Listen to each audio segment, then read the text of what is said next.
परमेश्वर के दैनिक वचन। मनुष्य जाति जो शैतान के द्वारा अत्यधिक भ्रष्ट कर दी गई है, नहीं जानती कि एक परमेश्वर भी है, और इसने परमेश्वर की आराधना करनी बंद कर दी है।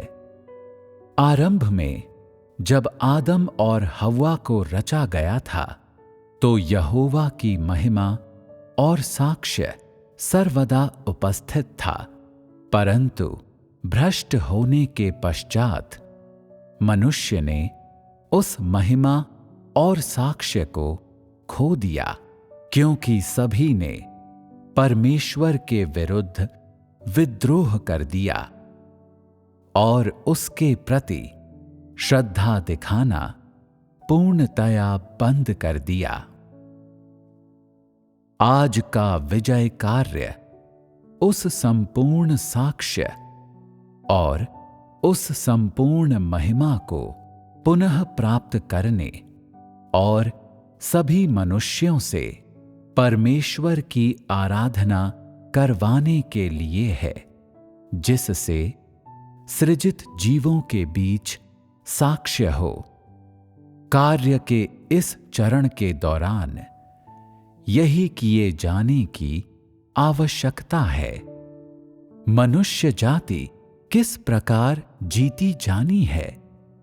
मनुष्य को संपूर्ण रीति से कायल करने के लिए इस चरण के वचनों के कार्य का प्रयोग करके उसे पूर्णतः अधीन बनाने के लिए खुलासे, न्याय, ताड़ना और निर्मम श्राप का प्रयोग करके मनुष्य के विद्रोहीपन के खुलासे और उसके विरोध का न्याय करके, ताकि वो मानव जाति की अधार्मिकता और मलिनता को जान सके और इस तरह वो इनका प्रयोग परमेश्वर के धार्मिक स्वभाव की विषमता के रूप में कर सके।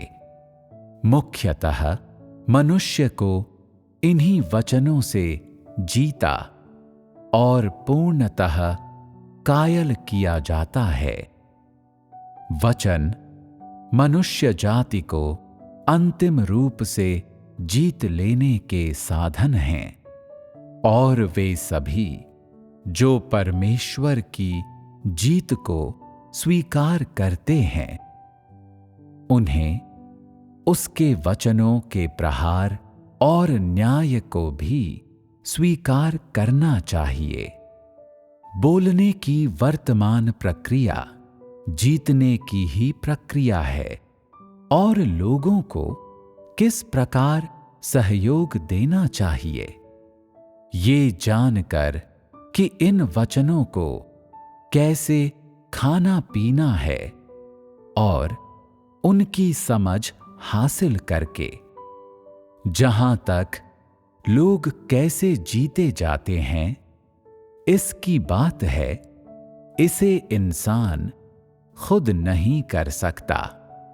तुम सिर्फ इतना कर सकते हो कि इन वचनों को खाने और पीने के द्वारा अपनी भ्रष्टता और अशुद्धता, अपने विद्रोहीपन और अपनी अधार्मिकता को जानकर परमेश्वर के समक्ष दंडवत हो सकते हो।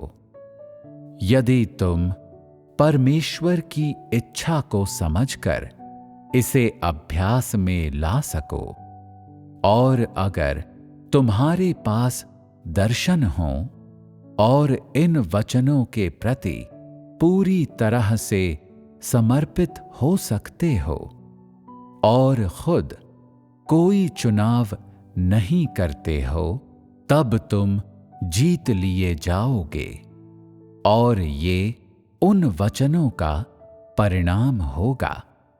मनुष्य जाति ने साक्ष्य क्यों खो दिया? क्योंकि कोई भी परमेश्वर पर विश्वास नहीं करता, क्योंकि लोगों के हृदयों में परमेश्वर के लिए कोई स्थान नहीं है। मनुष्य जाति की जीत लोगों के विश्वास की बहाली है। लोग हमेशा अंधाधुंध लौकिक संसार की ओर भागना चाहते हैं। वे अनेक आशाएं रखते हैं, अपने भविष्य के लिए बहुत अधिक चाहते हैं और उनकी अनेक अनावश्यक मांगें हैं। वे हमेशा अपने शरीर के विषय में सोचते, शरीर के लिए योजनाएं बनाते रहते हैं। उनकी रुचि कभी भी परमेश्वर में विश्वास रखने के मार्ग की खोज में नहीं होती। उनके हृदय को शैतान के द्वारा छीन लिया गया है। उन्होंने परमेश्वर के लिए अपने सम्मान को खो दिया है और उनका हृदय शैतान की ओर टकटकी लगाए रहता है। परंतु मनुष्य की सृष्टि परमेश्वर के द्वारा की गई थी, इसलिए मनुष्य परमेश्वर के साक्ष्य को खो चुका है, अर्थात वो परमेश्वर की महिमा को खो चुका है। मनुष्य को जीतने का उद्देश्य परमेश्वर के लिए मनुष्य की श्रद्धा की महिमा को पुनः प्राप्त करना है। इसे इस प्रकार कहा जा सकता है, ऐसे अनेक लोग हैं जो जीवन की खोज नहीं करते। यदि कुछ हैं भी तो उनकी संख्या को उंगलियों पर गिना जा सकता है। लोग अपने भविष्य के विषय में चिंतित रहते हैं और जीवन की ओर जरा सा भी ध्यान नहीं देते। कुछ लोग परमेश्वर से विद्रोह और उसका विरोध करते हैं। उसकी पीठ पीछे उस पर दोष लगाते हैं और सत्य का अभ्यास नहीं करते। इन लोगों को फिलहाल अनदेखा कर दिया गया है। फिलहाल विद्रोह के इन पुत्रों का कुछ नहीं किया जाता है, लेकिन भविष्य में तुम विलाप करते और दांत पीसते हुए अंधकार में रहोगे। जब तुम ज्योति में रह रहे होते हो तो उसकी बहुमूल्यता का अनुभव नहीं करते, परंतु जब तुम अंधेरी रात में रहने लगोगे तब तुम इसकी बहुमूल्यता को जान जाओगे। तब तुम्हें अफसोस होगा। अभी तुम्हें अच्छा लगता है, परंतु वो दिन आएगा जब तुम्हें अफसोस होगा। जब वो दिन आएगा और अंधकार नीचे उतरेगा और रोशनी फिर कभी नहीं होगी, तब तुम्हारे पास अफसोस करने के लिए बहुत देर हो चुकी होगी, क्योंकि तुम अभी भी आज के कार्य को नहीं समझते हो। इसलिए तुम अभी तुम्हारे पास जो समय है उसे संजोने में असफल हो। एक बार जब संपूर्ण कायनात का कार्य आरंभ हो जाएगा, अर्थात जो कुछ मैं आज कह रहा हूं, जब वो पूर्ण हो चुका होगा तो अनेक लोग अपना सर पकड़कर दुख के आंसू बहाएंगे ऐसा करते समय क्या वे रोते और दांत पीसते हुए अंधकार में नहीं गिर चुके होंगे? जो लोग वास्तव में जीवन की खोज करते हैं और जिन्हें पूर्ण बना दिया गया है, उनका उपयोग किया जा सकता है, जबकि विद्रोह के समस्त पुत्र जो उपयोग किए जाने के लिए अनुपयुक्त हैं, अंधकार में गिरेंगे। उन्हें पवित्र आत्मा का कोई भी कार्य प्राप्त नहीं होगा और वे किसी भी चीज का अर्थ समझने में असक्षम होंगे। रो रो कर उनका बुरा हाल होगा। वे दंड में झोंक दिए जाएंगे। कार्य के इस चरण में यदि तुम अच्छी तरह से सज्जित हो और तुम जीवन में विकसित हो चुके हो, तब तुम उपयोग किए जाने के उपयुक्त हो। यदि तुम अच्छी तरह से सज्जित नहीं हो, तब अगर तुम्हें कार्य के अगले चरण के लिए बुलाया भी गया है, तो भी इस मुकाम पर इस्तेमाल के लिए अनुपयुक्त ही रहोगे। यदि तुम स्वयं को तैयार करना भी चाहोगे, तो भी तुम्हें दूसरा अवसर नहीं मिलेगा। परमेश्वर जा चुका होगा।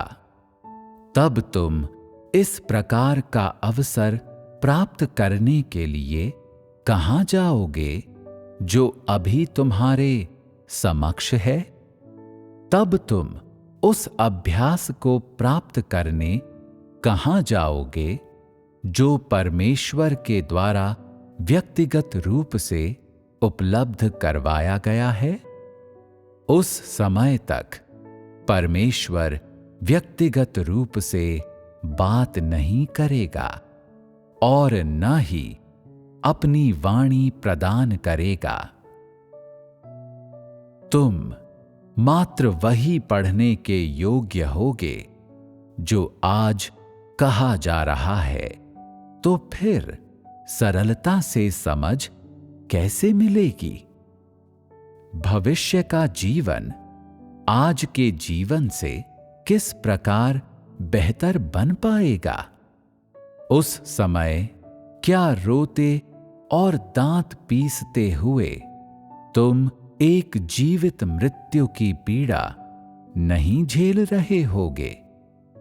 अभी तुम्हें आशीष प्रदान की जा रही है, परंतु तुम नहीं जानते कि उसका आनंद कैसे उठाना है। तुम आशीष में जीवन यापन कर रहे हो, फिर भी तुम अनजान हो। ये प्रमाणित करता है कि तुम पीड़ा उठाने के लिए अभिशप्त हो। आज कुछ लोग विरोध करते हैं, कुछ विद्रोह करते हैं और कुछ ये या वो करते हैं। मैं बस तुम्हें अनदेखा करता हूं, लेकिन ये मत सोचना कि मैं तुम सबके कार्यों से अनभिज्ञ हूं। क्या मैं तुम सबके सार को नहीं समझता? मुझसे लड़ने में क्यों लगे रहते हो? क्या तुम अपने हित की खातिर जीवन और आशीष की खोज के लिए परमेश्वर में विश्वास नहीं रखते? तुम्हारे अंदर आस्था का होना क्या तुम्हारे अपने हित में नहीं है? फिलहाल मैं केवल बोलकर जीतने का कार्य कर रहा हूं, और जब जीतने का ये कार्य पूरा हो जाएगा तो तुम्हारा अंत साफ हो जाएगा। क्या मुझे और स्पष्ट रूप से बताने की आवश्यकता है?